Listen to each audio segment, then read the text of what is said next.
वारली चित्रकला बघितल्या बघितल्या असं वाटतं की किती सुंदर आणि किचकट आहे, नाही का? म्हणजे बघा ना, रोजचं आयुष्य, सण समारंभ, निसर्ग सगळं किती जिवंत वाटतं. पण खरं सांगू, या अद्भुत कलेमागचं जे रहस्य आहे ना, ते एकदम सोपं आहे. हो, हे अगदी खरे.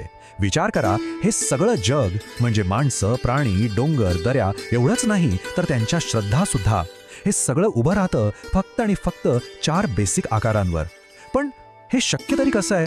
म्हणजे एवढ्या साध्या गोष्टीमधून इतकी जिवंत कला कशी काय तयार होते? चला मग आज आपण हेच रहस्य उलगडूया. वारली कलेची ही जी सांकेतिक भाषा आहे ना, तिला एकदम सोपं करून पाहू. तिचे मूळ घटक काय आहेत ते बघूया आणि त्या साधेपणात जे सौंदर्य दडलंय ते शोधून काढूया.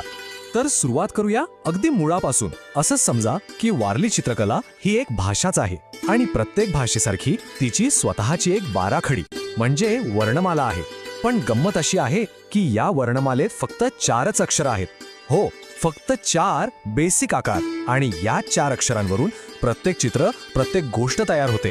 या वर्णमालेतलं आपलं पहिलं अक्षर आहे वर्तुळ. आता हे कुठून आलं? तर सरळ सरळ निसर्गातून. सूर्य आणि चंद्र हे आकार दाखवतात की निसर्गाशी त्यांचं नातं किती घट्ट आहे.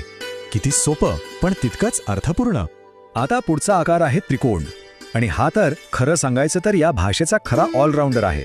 यातून डोंगर आणि टोकदार झाड तर दिसतातच, पण गंमत बघा, 2 त्रिकोण एकमेकांवर ठेवले की झालं माणसाचं धड तयार.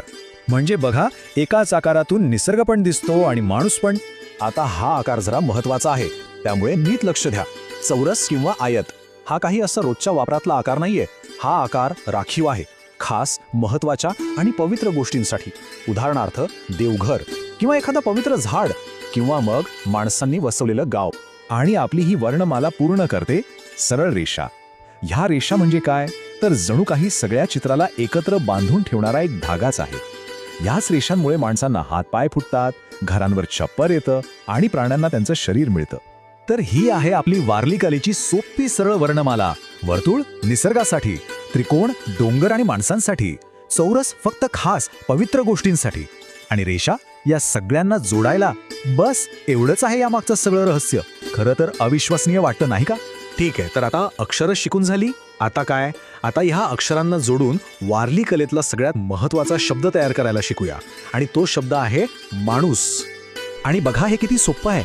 सगळ्यात आधी एक छोटंसं वर्तुळ, हे झालं आपलं डोकं. मग त्याच्या खाली 2 उलट त्रिकोण जोडायचे, झालं धड. आणि आता फक्त सरळ रेषांनी हात आणि पाय जोडून टाकायचे आणि झाला माणूस तयार. फक्त 3 सोप्या स्टेप्स आणि आपल्या समोर एक जिवंत आकृती उभी आहे. पण थांबा, गोष्ट इथेच संपत नाहीये.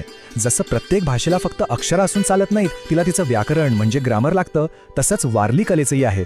हे आकार काही कसेही वापरले जात नाहीत.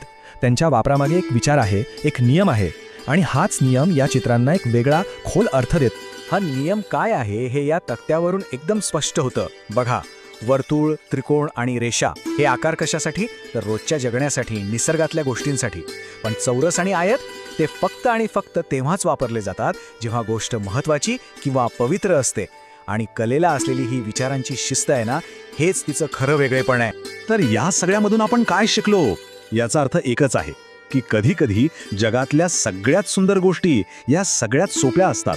आजच्या या गुंतागुंतीच्या जगात साधेपणा किती ताकदवान असू शकतो याची आठवण वारली कला आपल्याला पदोपदी करून देते. आणि हे लक्षात ठेवणं महत्वाचं आहे की या कलेचं इतकं सखोल विश्लेषण आपल्याला मिळालं आहे डॉक्टर संगीता महाजन यांच्याकडून. त्या फक्त जळगावच्या जिल्हा शिक्षण व प्रशिक्षण संस्थेत अधिव्याख्याता नाहीत, तर त्या स्वतः एक पुरस्कार विजेत्या वारली कलाकार आहेत. त्यामुळे या कलेवरचं त्यांचं प्रेम आणि त्यांचा अधिकार या दोन्हीबद्दल काहीच शंका नाही. खरं तर आपण आतापर्यंत जे काही पाहिलं त्याचं सार या एका वाक्यात सापडतं की फक्त 4 सोप्या आकारांमधून जीवन, समाज आणि श्रद्धेचं एक संपूर्ण विश्व उलगडत जातं. आणि जाता जाता एक प्रश्न आपल्या सगळ्यांसाठीच, जो यापुढे कलेकडे पाहताना नक्कीच विचार करायला लावेल. तो प्रश्न हा आहे की कलेचं खरं सामर्थ्य कशात असतं? तिच्या गुंतागुंतीत की तिच्या या सहज सुंदर साधेपणात? यावर नक्की विचार करा.